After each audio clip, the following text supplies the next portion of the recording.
Éric Ciotti considère que la chaîne pénale est impuissante dans la justice des mineurs. Le député UD, désormais allié à l'extrême droite, défend à nouveau l'instauration de plusieurs mesures dans ce domaine ce lundi 27 janvier sur BFM TV RMC. 3 jours après le décès de Lias, 14 ans, poignardé mortellement par 2 jeunes de 16 et 17 ans à Paris.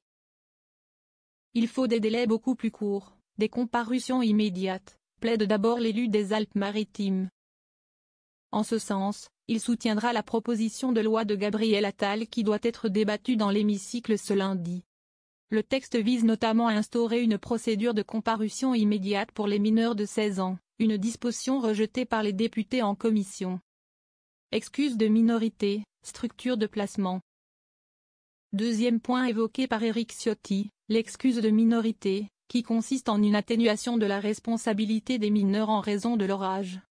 Si le texte de Gabriel Attal propose initialement une facilitation des dérogations aux règles d'atténuation des peines pour les mineurs de plus de 16 ans, mesure supprimée en commission, Éric Ciotti souhaite tout simplement supprimer cette excuse de minorité.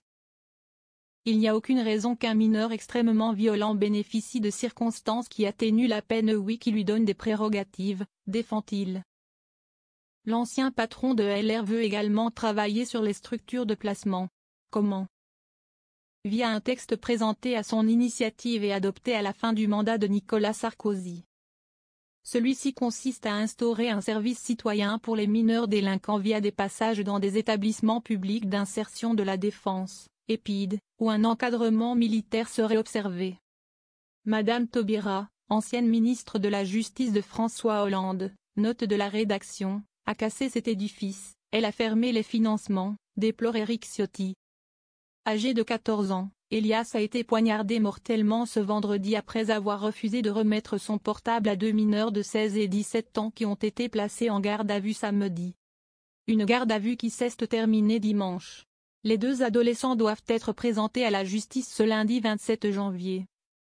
En vue de leur probable mise en examen, ils risquent d'être également placés en détention provisoire.